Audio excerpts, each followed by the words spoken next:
Hey, good morning, everybody. It's Hammer. Today is Thursday, April 24th, 2025.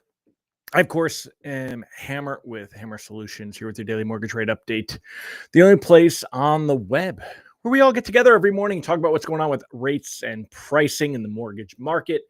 This, of course, is mainly for loan originators, although I've been made known that a lot of consumers and real estate agents are actually starting to watch, especially on the replays. So if you're a consumer or a real estate agent, please let me know in the comments. Just say, hey, and let me know. I'm just curious. Always like to see that. But for all my friends that join me each and every day at 9:30 a.m. Eastern Time, thank you for coming. Make sure you say hello. So glad to see all of you here. I do this because you show up, so I appreciate that. If you would like to let me know that you watched the replay, I appreciate that too. You can go ahead and give me hashtag replay in the comments, whether you're on Facebook or on YouTube. It's always appreciated that you just take a minute and do that, and helps me to kind of figure out how true the analytics are. They always show me a lot of analytics, but I always wonder how many people actually watch. And so do me a favor and go ahead and do that. If you're on Facebook, don't forget to smash that like button, maybe tag an originator friend, or even click that little share button and share this in one of the groups. If you're on YouTube, go ahead and subscribe. I noticed yesterday the thumbs up disappeared for me. Look like YouTube might be changing that, but I think that they'll probably go back. And so make sure you give us a thumbs up and make sure you comment. That helps with the algorithm and helps us grow and share the show. So always appreciate you doing that. If you would like a reminder that I'm going live so that you can get a quick text and click a button and go ahead and watch us, go ahead and sign up. That's absolutely free at hmmr.io/reminder, or you can use this cool QR code here. If you're on your phone now, take a screenshot and you can use the QR code in your photos. I love that. I talk about it every time because I'm so glad to see the technology is finally making QR codes a lot more usable and a lot more fun to use. So let's see who we've got here this morning. Megan Lindberg, the first to say good morning. Good morning, Megan. Hope you are doing well. Mike Tebow, great to see you. Charlie Bedita, good morning, sir. Angela Walters and Amy Blauser, good morning, ladies. Ron Siegel, good morning, sir. Mr. Siegel says today is National Pigs in a Blanket Day. Who's up for some pigs in the blanket? Let me know in the comments. I always like pigs in a blanket. I think they're good. Deb Dickinson, good morning. Michael Love, Candido Diaz, Ron Siegel, first time you're here. Yeah, I'm sure. Mike Brown, good to see you. Katie Colgan, Thomas Sloan, good morning. Mike Morano. Mike, I saw on Facebook, it's been a year, dude. You've been married a year. Happy anniversary. That is crazy. Good for you, man. Hope that you are still on your honeymoon as it may be. So good morning, all. Thank you again for joining me. Appreciate all of you that are here this morning. Let's go ahead and let's get started. Talk about what we've got going on this morning. So much happening. I put in the text this morning, rates are up, rates are down, rates are up, because, man, it is just so difficult to keep track of what's going on. I'm going to put the 24-hour chart into the 5-day chart range here. Let me refresh it so I can wiggle this over.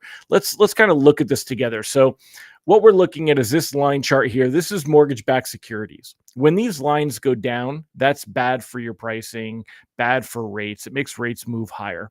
When this chart goes up, when these lines go up, that means mortgage bonds are selling for a higher premium, and that equates to better rate sheet pricing.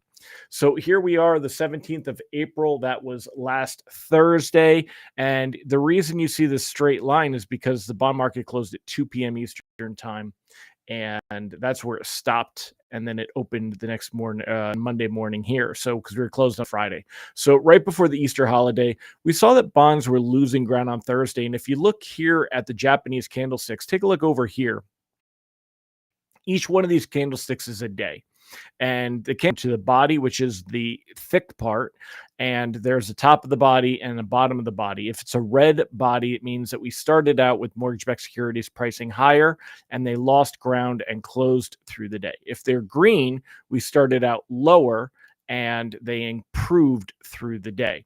The top part that skinny line is called the wick. That's the highest point that mortgage bonds were at, but they didn't close the day at that level. That's why it's a wick. It's a thin line because they fell back down and they closed lower.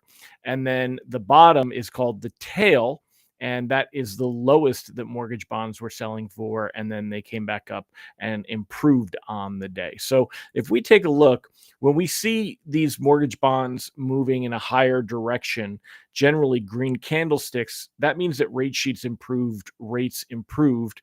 And then when we see them moving red and moving down with these trends, that means that they were worse. So of course, when we look back here, April, beginning of April, this is when we saw some of our absolute best pricing. And if you remember, this is when the tariffs were first announced, and we saw a pretty strong reaction, leading up to the tariffs and right after they were announced. But here we were, in almost just immediately, a couple of days after tariffs were in effect, things went worse. And we saw that mortgage-backed securities back on April 3rd, they were at 100.40 for this 5.5 coupon, right? 100.40. Today they're selling for 99.08.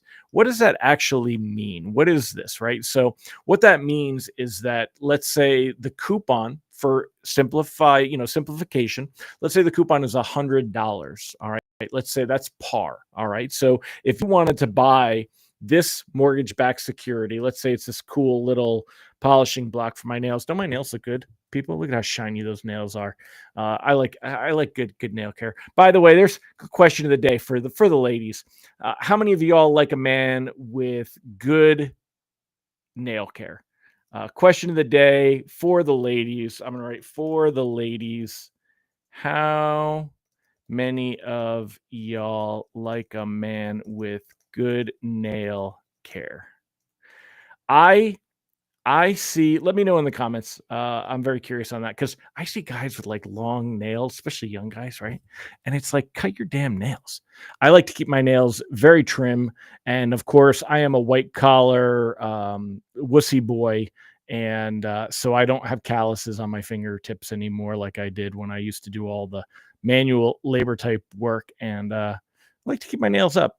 I like to that's kind of my jam. I'm not going to paint my nails. I'm not going to clear cut my nails, but I do kind of keep them up, especially because that OCD thing in me, I don't like when my nails clack on the keyboard. So anyway, back on track here. So as we're talking about what's going on here with mortgage-backed securities and all this stuff, what we saw happening immediately after the tariffs, bonds actually improved because the tariffs caused a lot more uncertainty than what was expected. Nobody expected the tariffs to be announced as crazy as they were. But since then, we have seen mortgage-backed securities lose ground. This week, when we saw this huge drop, this was a 200 basis point drop that week. And we saw mortgage rates shoot back up. And if we look back here at Mortgage News Daily, we saw rates from 6.60 was the low point there, and they shot up into sevens. We saw rates basically jump about a half a point that week. Since then, we saw some recovery, then some loss, and then some recovery. Why am I going this deep today? Why am I talking about that? Well, we're seeing a lot of that. So right now, trying to forecast rates day to day, you might as well just flip a coin because we don't know. Rates, as I said yesterday, are extremely responsive to whatever's going on in the headlines. And if you see things that are tariff improving, trade war improving, talks with China, deals being announced, right? Anything like that has been good for pricing, and anything that creates uncertainty has been bad for pricing. So when President Trump there was getting vocal about being frustrated that Fed Chair Jerome Powell and the rest of the Fed, because Powell, they act like Powell sets rates. There's 12 members that vote at the FOMC meeting for that. And most of them are all towing the same line. There's very few doves right now that think we should be lowering rates. Most of the Fed members are in what's called a hawkish stance, which is that we should be keeping the Fed funds rate where it's at, not very accommodative. They don't want to heat up the economy, because they're afraid of inflation and the inflation that could come from tariffs. So yesterday, of course, as we kind of follow through here, we had seen this huge jump going from Tuesday, where mortgage-backed. Oh, I was telling you guys about mortgage-backed security. So if you've got $100, this is par for a mortgage bond. Let's say you're going to buy this and it sells for $100. And when you buy this bond, the 5.5, again, oversimplified, but just go with me. The 5.5 means you're going to get 5.5% interest on this bond. You're going to pay $100. You're going to get 5.5% interest for that. Imagine if you put $100 in a savings account and you got 5.5% interest. This is a bond. You're going to buy the bond. You're going to get 5.5% interest. But your money, you don't get your money back for until the duration of the bond, until the bond matures. And the bond is a 30-year bond. So in 30 years, you'll get your $100 back. In the meantime, for tying up that $100, you will get your 5.5% interest. Well, let's say that your savings account is giving 8% interest. Why would you buy this bond if you can get 8% interest in a savings account, right? Then that's why, in order to interest you in buying this, I say, okay, I have to get the yield closer to 8%. So instead of selling this $100 bond to you for $100, I'll sell it to you for $99. And because you're saving money up front, you would, analyze that over the life of the bond, and your yield would change. And so instead of 5.5, let's just make it up and say you were getting 6% interest when you actually do the calculation, because at the end of the maturity, you're going to get $100, even though you only paid 99. So you're making more money on your money, and you would spread that over the time with there. And that's why these bonds go for premiums or prices. A premium is, let's say right now that you are buying a bond, let's say, savings accounts are giving out 4% interest, and you're buying a bond that's giving you 7% interest. Well, that's a whole lot better than that. So if you want to get that one, you're going to have to pay a premium. So for $100, you're going to actually pay $102 or $103. And that's what you see this pricing. That's what this number is as it goes up and down. All right. So when it goes up and it improves, that helps mortgage pricing. When it goes down, that hurts mortgage pricing. Now, we saw a huge jump yesterday, but the PMI data came out, and the S&P PMI data, it's kind of hard to explain the intricacies of the PMI data. It's the Purchasing Managers Index. And for the sake of time, let's just kind of, get to the point here. It showed that they're starting to see signs of the prospect of inflation hurting the economy, right? So we saw there was quite a dip yesterday. And when we take a look here, you could see that we were up. I mean, at a high point, we were at 99.30. And then as pricing came out, it came out right as that PMI data was coming out. PMI data came out at 9:45. So by the time lenders started setting pricing, we were around 99.10 or 12, which right now we're around 99.04. So you're going to see similar, maybe slightly worse pricing this morning than what we were at yesterday. But then bonds continue to lose ground. You get some triggered trading. There's a bunch of things that happen. And we saw just losses and losses. Now, again, I write the morning commentary. I do the video in the morning, and we have one outlook, and that outlook may flip within just a few hours, just a couple of hours, right? So it's so important to get our text alerts. Make sure that you are signed up for our text alerts. They're $7 a month. www.ratetextalerts.com, or use this cool QR code over here. Again, if you use the QR code, if you're on your phone right now and you're not signed up, take a screenshot and then go ahead and go to your photos. You can use that QR code. Sign up for the text alerts, because we send out alerts when things change during the day, like we did yesterday, that said, hey, we're losing ground, and there's a good chance that you're going to see lenders reprice worse. And then we sent out another alert that said, hey, we've lost even more ground. Some lenders may reprice twice. By the way, how many of y'all saw reprices 2 reprices for the day yesterday. Let me know in the comments if you saw 2 reprices for the day yesterday. Now, this morning, we've seen a lot of recovery. There's nothing really in the headlines to give us a lot of clarity on why we've seen that. There's not really much of a change here. By the way, yesterday we had the Fed's beige book. That didn't really help anything, even though it did show some concerns about weakness. Uncertainty over President Donald Trump's heightened use of tariffs on U.S. trading partners loomed large across the country in recent weeks. And thanks, Tim. Tim saw 2. Michael only saw 1. Let me know if you guys saw those. I'm just curious. Economic activity was little changed since the previous report, but uncertainty around international trade policy was pervasive across reports. Tariff mentions came up 107 times, more than double the number seen in the prior beige book. And variations of the word uncertain appeared 89 times.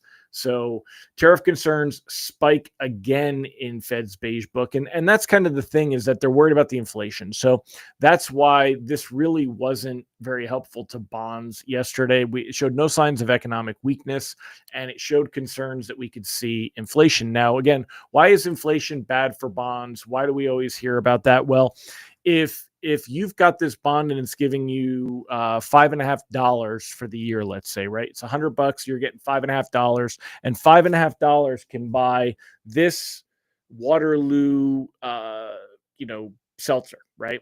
Well, let's say with inflation next year, this Waterloo, soda, this, sparkling water here costs $6.50. So you're still getting $5.50, and the $5.50 buying power has been eroded, right? It's worth less. Even though you're getting the same amount, that amount buys less, so it's worth less. And that's why bonds and bond yields don't do well in an inflationary environment, because the spending gets worse over time. So that's why you see so much concern about the inflation and how it plays into bonds and how the trading of bonds goes. So anyway, day-to-day moves, we've seen a lot of volatility. But if we step back and take a look here, I mean, on Thursday, we were at 99.13. Today, we're at 99.05. So a week later, we were much lower. We were much higher. We were much lower. Now we're back up to here. So for loans closing in the near term, you generally have to look at locking for protection, because we don't know what's going to happen day to day. And when we get windows of good pricing like we have right now before reprice is worse, you want to lock in those better rates. Loans that have more time than more than a couple of weeks, where we have less to worry about. Now, this is, of course, very frustrating, and it creates a lot of anxiety when you see rates moving higher at a quarter point, moving lower a quarter point, and kind of fluctuating all around. But we still continue to come back to these same levels.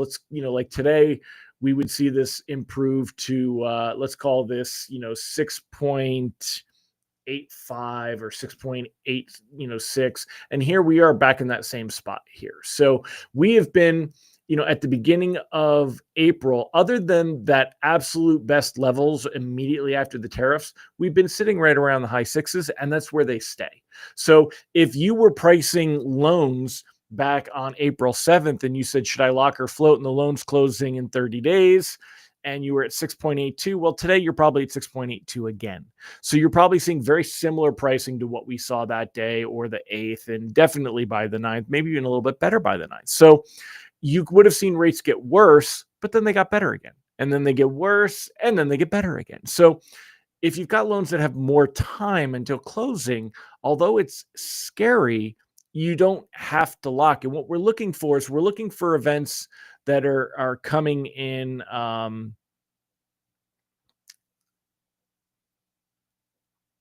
What is this crap? Someone's on my live posting junk. This isn't even a real person. Ugh, I got spammed. You see that crap? Ugh. Anyway, I don't even know. Can I think I can block a message. Hold on. I got to get rid of that here. Let's see. Block user on Facebook. Add to block list and restream chat. There we go. But did it go away? It went away on this end, but scumbag. Stupid bots. Anyway, yeah, as Robert said, it screws up a lot of pre-approvals. So you have to remember with the pre-approvals, warn your borrowers that you're, approving them in a range right now based on how that movement would be. But overall, we've seen a lot of movements. You have to prep them for this movement. So, but anyway, what we're waiting for, what we're looking for, what is that jobs data going to look like the first week of May? And what is the Fed meeting on May 7th going to bring? That Fed meeting, we are very much not expecting to see any kind of rate cut at the Fed meeting. Markets are pricing in 0% chance of a rate cut, less than 5% chance. But they're looking for the first cut in June, and they're going to be looking at the policy statement and, more important, Fed Chair Jerome Powell's press conference on May 7th. So, today's April 24th. Loans that have time have a lot more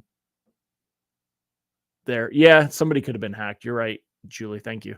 So loans that have time have the potential to see things improve based on what happens during that jobs data and after the Fed meeting. And that's why you're cautiously floating and you don't want to lock them too much.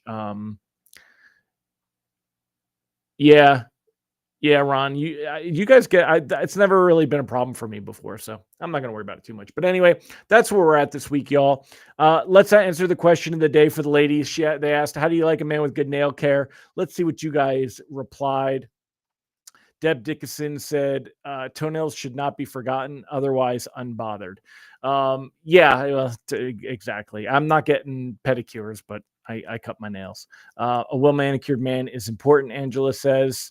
Mike said, I keep my nails trimmed. I have awesome work gloves to protect my hands, but a polishing block, my man card needs to be trimmed. Hell no, Mike. I love polished nails, baby. I don't do it often. I actually just bought it because I actually do like to keep up. And it's just a little glitz, little glam, baby. Don't worry, my man card is just fine. So Ron said in the Greenspan years, there were 12 voting Fed members. Greenspan told them how they voted. I don't think that that's still the case. I really don't. I think that they're all very much in agreement with a lot of it. You don't see, they always do want to see a unanimous vote. So you'll see some of them toe the line once in a while. But I don't think that they would. I don't think you're going to get a Trump appointee in there that's just going to tell everybody how to vote. So, and I don't think that Powell tells everybody how to vote. All right. Well, so Powell isn't getting fired now. And that's the thing, that look at the reaction that we had to that, or the overreaction to that. So it's crazy. It's definitely crazy. Mike said on a tight ratio, I would add at least a quarter to the rate. Yeah, if there's tight ratios, I would add a quarter to the rate as well if they're out looking, because we could see so much movement and we don't quite know where things will be. So, all right, my friends. Well, hopefully today's show was helpful for you. Appreciate all of you for joining me. Tomorrow, there's not going to be really that much different to talk about. More housing dip. We'll see as we head into Friday. Remember, lenders tend to price more conservatively on a Friday. If you're looking at locking loans, let me get rid of that now. If you're looking at locking loans, you're basically anything closing near term, you're locking for protection if it's risk averse. But loans with time, we want to see how that labor market data and how that Fed meeting is going to play out in early May. And that's in 2 to 3 weeks. So that's kind of what we're holding off on those. Yes, his term as chair terminates before his term as a governor. You never know, though. When he's done with being a chair, he may step down as governor. So, there's nothing saying that he can't. He can certainly choose to. So, all right, y'all. Well, I hope you have a fantastic day. And remember, let's go over some of the other things. If you are looking for free lock advice, you can get my email each and every weekday morning, www.ratelockadvice.com. If you would like our text alerts, it's ratetextalerts.com. Go check out Originator Success. We will help you to build your online branding, generate reviews, and also a lot of folks don't want a complex CRM. We keep you in front of your past clients, your agents, and your prospects. We've got our weekly rate forecast that goes out. We've got our different products that go out, like weekly rate forecast, the agent power tips every Friday, the keep in touch 2 cents or mortgages and more newsletter. So we've got just different campaigns that go out from you with content, not AI content. It's stuff that I write, I or my team that we build, and it's pretty dialed in. So go check it out. Anyway, that's it, my friends. I hope you all have a fantastic day. I'll see you tomorrow. Please join me again and have a great one. Bye-bye.